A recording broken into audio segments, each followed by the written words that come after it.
Hier 8 février, les États baltes se sont déconnectés du réseau de transmission d'électricité qui les reliait à la Russie, au Bélarus et à l'enclave de Kaliningrad. Ce n'est pas exactement la région de la mer Noire, mais c'est un élément de plus qui démontre l'affaiblissement de l'emprise énergétique que la Russie avait sur le continent européen. Bonjour à tous, c'est Sébastien et bienvenue dans cette vidéo où je vous propose un petit tour d'horizon pour expliquer ce déclin de l'arme énergétique russe. Donc d'ores et déjà, il faut voir que le secteur énergétique russe, il va survivre, même s'il connaît de sérieux problèmes en ce moment. Mais ce dont je veux parler dans cette vidéo, c'est la manière dont l'Europe se découple progressivement des approvisionnements énergétiques russes pour illustrer que mathématiquement, eh bien, cela renforce la position politique de Bruxelles par rapport à Moscou. Donc pour ce tour d'horizon, je vais parler de cette déconnexion des États baltes, mais je vais aussi aborder les questions qui sont liées au transit par le territoire ukrainien, que ce soit du gaz ou du pétrole, et je vais terminer par la Transnistrie, puisque demain, 10 février, il y a une deadline importante. Donc ce 8 février, l'Estonie, la Lettonie et la Lituanie se sont déconnectés du réseau de transmission d'électricité qui les reliait à la Russie, au Bélarus et à Kaliningrad, donc un héritage de l'époque soviétique. C'est ce qu'on appelle le Baltic Synchro, donc qui était prévu pour la fin 2025, mais qui a été avancé de 11 mois à cause de l'invasion de l'Ukraine. Et ça veut dire que désormais, ce sont Tallinn, Riga et Vilnius qui gèrent leurs approvisionnements en électricité et non pas Moscou. Et il faut voir aussi que cette déconnexion, eh bien, elle isole encore un peu plus cette enclave de Kaliningrad,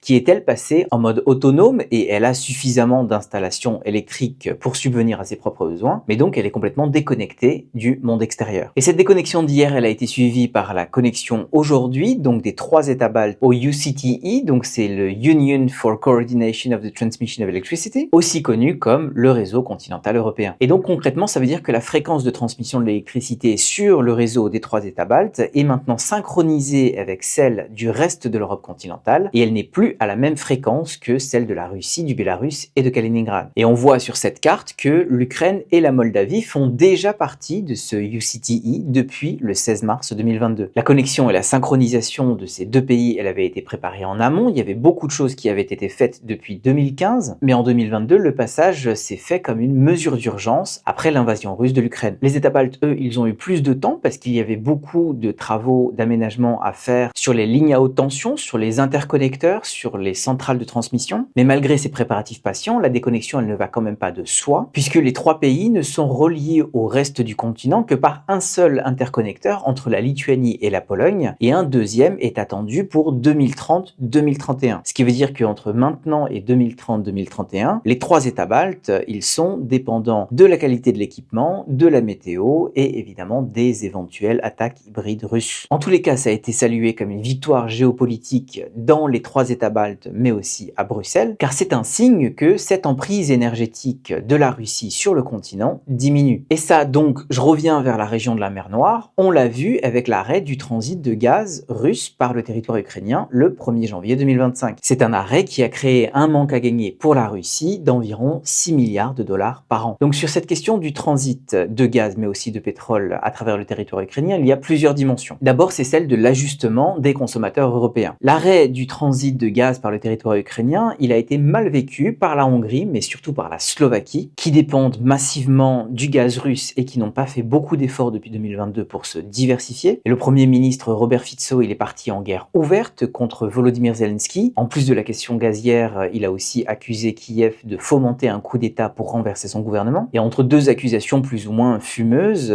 il est allé plaider sa cause à Moscou et à Bruxelles, mais pour l'instant sans grand succès. Depuis le 1er janvier, Robert Fico, on a l'impression qu'il s'énerve un peu tout seul dans son coin, alors que son pays ne connaît pas de pénurie de gaz. Déjà, elle avait des stocks, et ensuite, elle a renégocié des contrats d'approvisionnement sur les marchés européens, et finalement, ça n'a posé aucun problème. D'autant que les autres États européens, ils se sont eux adaptés depuis 2022, et donc l'arrêt du transit de gaz par le territoire ukrainien le 1er janvier, ils ne l'ont presque pas senti. Et d'ailleurs, on voit que les prix du gaz sur les marchés européens sont restés très stables, voire même en diminution par rapport à 2024 et 2023. Cette adaptation des pays européens, c'est parce qu'ils ont diversifié leurs approvisionnements, donc auprès d'autres pays comme la Norvège, l'Azerbaïdjan, le Qatar, les États-Unis, mais aussi parce qu'ils continuent à consommer du gaz russe, que ce soit par le gazoduc Turkstream, donc à travers la Turquie, mais aussi sous la forme de gaz naturel liquéfié, le GNL, parce qu'à travers l'Europe, les terminaux de GNL, donc qui est livré par bateau, eh bien, ils tournent à plein. La France est un des principaux principaux importateurs de GNL russes, et l'année 2024 a d'ailleurs marqué un record pour les importations européennes, puisque les 27 ont importé à peu près 18 millions de tonnes de GNL russes,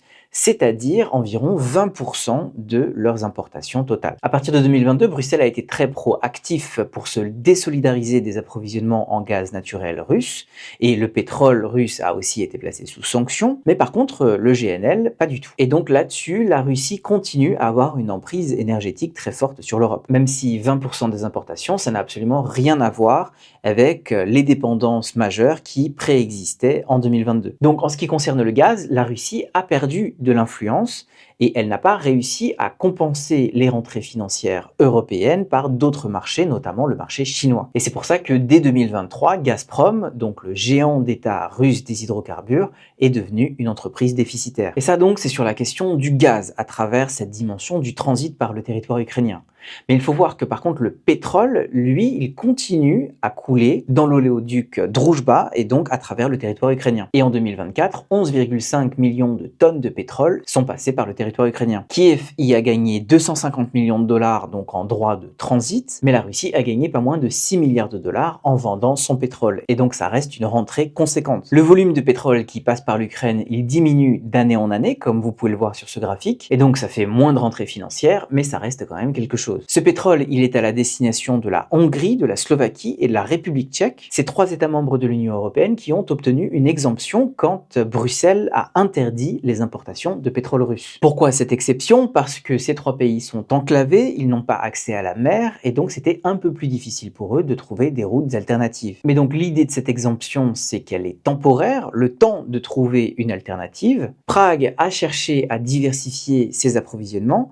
Par contre, Budapest et Bratislava n'ont fait aucun effort dans ce sens. Et donc ça continue à faire des rentrées financières appréciables pour la Russie, et ça évidemment on peut imaginer que ça ne dérange ni Viktor Orban ni Robert Fico de financer Vladimir Poutine. Et de son côté, Kiev a déjà exclu d'interrompre le transit de pétrole par son territoire, puisque cet accord il court jusqu'en 2029, et Kiev ne veut pas prendre le risque de violer les termes de ce contrat et de se mettre en porte-à-faux avec les pays européens et aussi avec le droit international. Là déjà dans tout ce que j'ai dit, on voit bien que l'emprise énergétique de la Russie sur le continent européen, elle a diminué depuis 2022. Encore une fois, ça ne veut pas dire que le secteur énergétique russe ne va pas survivre, mais ça découple l'Europe des approvisionnements russes, et donc ça donne plus de marge de manœuvre à Bruxelles pour résister à l'invasion russe de l'Ukraine. Les Européens, de même que les Ukrainiens et les Moldaves, ils ne dépendent plus de la Russie pour leurs approvisionnements en électricité, ce qui évidemment n'a jamais été vrai pour la France et l'Europe occidentale en général, mais ce qui l'a été pour les pays d'Europe centrale et orientale. Pour le gaz, les Européens continuent à consommer du gaz russe, mais ça a baissé énormément, à part évidemment les importations de GNL, ce qui met par ailleurs en lumière une grosse hypocrisie des Européens sur le sujet. Et pour le pétrole, l'influence russe est marginale, puisqu'elle ne concerne plus que 3 pays, et potentiellement 2 pays si jamais la République tchèque réussit à effectivement diversifier ses approvisionnements. Ça c'est quand même très dur pour le secteur pétrolier russe, qui a souffert ces derniers temps de beaucoup de destruction à la suite de raids de drones ukrainiens et qui a aussi souffert des sanctions occidentales contre sa flotte fantôme et donc ses possibilités d'exporter du pétrole malgré les sanctions. Il reste beaucoup d'interactions et une dépendance européenne dans le secteur du nucléaire, mais c'est un secteur très spécifique, donc je n'entre pas là-dedans. Et je parle de mon dernier cas d'étude qui montre la perte d'influence énergétique de la Russie en Europe, et bien c'est la Transnistrie. Je ne reviens pas sur tous les détails de l'affaire, vous pouvez regarder ma dernière vidéo sur le sujet, mais demain, 10 février, c'est la fin d'une période d'urgence pendant laquelle du gaz subventionné par l'Union européenne a été livré à Tiraspol, donc la capitale de la Transnistrie, pour éviter une crise humanitaire. Et à partir de là, la Transnistrie a 2 options, soit utiliser de l'argent européen pour acheter du gaz sur les marchés européens, sachant qu'il y a des conditions qui accompagnent cette aide, notamment sur le respect des droits de l'homme, mais aussi sur l'augmentation progressive des prix du gaz en Transnistrie. Et là-dessus, il faut mentionner que la Commission européenne aide beaucoup Chisinau et voudrait aider Tiraspol. Bruxelles a prévu un paquet d'assistance de 250 millions d'euros, et donc il y a une véritable solidarité européenne qui se met en place avec ce pays candidat. Mais donc ça, c'est la première option, et la seconde option, c'est que la Transnistrie achète elle-même son gaz avec une aide russe. Et visiblement, depuis 2 jours, il y a un accord qui se noue avec une compagnie hongroise qui va se charger des approvisionnements en gaz pour la Transnistrie. Mais cette deuxième option, elle se fait quand même sur les marchés européens, donc il n'y a plus d'approvisionnement direct entre la Russie et la Transnistrie. Et en plus de ça, Chisinau veut avoir un droit de regard sur les conditions du contrat pour être sûr que celui-ci respecte les règles moldaves et européennes. Donc dans les deux cas, Moscou a perdu son influence directe sur la Transnistrie. Et il n'y a pas de scénario qui prévoit qu'elle puisse la rétablir, à part si cette question du transit de gaz pour la Transnistrie, eh bien, elle s'inclut dans un deal, dans un accord de cessez-le-feu qui pourrait être négocié dans les semaines, dans les mois qui viennent. Mais ça reste vraiment à voir, puisque ça serait considéré comme une sorte de capitulation par les Ukrainiens. En fait, sur tous les plans, on constate cette tectonique des plaques qui fait que depuis 2022, les Européens se sont peu à peu dégagés de l'emprise russe. Ça n'est pas linéaire, il y a des hypocrisies et des exemptions, il y a des contournements de sanctions et des dépendances qui demeurent. Et puis j'essaye pas non plus de vous vendre un scénario tout rose, puisque la dépendance aux hydrocarbures russes, elle a été remplacée par d'autres dépendances, donc notamment aux États-Unis, au Qatar, à l'Azerbaïdjan. Et en plus, le fait que l'Europe importe moins d'hydrocarbures russes, ça n'a absolument pas du tout aidé à respecter ses engagements environnementaux. Mais il n'empêche que cette rupture, elle est historique puisqu'elle met fin progressivement à une relation énergétique qui date des années 1970. Et cette rupture, elle est probablement de longue durée. Il y a beaucoup de gens en Europe qui souhaiteraient rétablir une relation constructive avec la Russie. Mais ce qu'il faut voir, c'est qu'après le traumatisme de l'invasion de l'Ukraine, il n'y a plus rien qui va de soi. Et si l'on parle des conditions d'un éventuel accord de cessez-le-feu, Donald Trump, lui, il est très intéressé de vendre du GNL et du pétrole aux Européens, et donc il fera probablement tout pour que cette relation énergétique entre l'Europe et la Russie ne soit pas rétablie comme avant 2022. Donc ce que l'on vit est véritablement historique. Voilà, je m'arrête ici, merci de m'avoir regardé jusqu'au bout, je file et je vous retrouve très vite.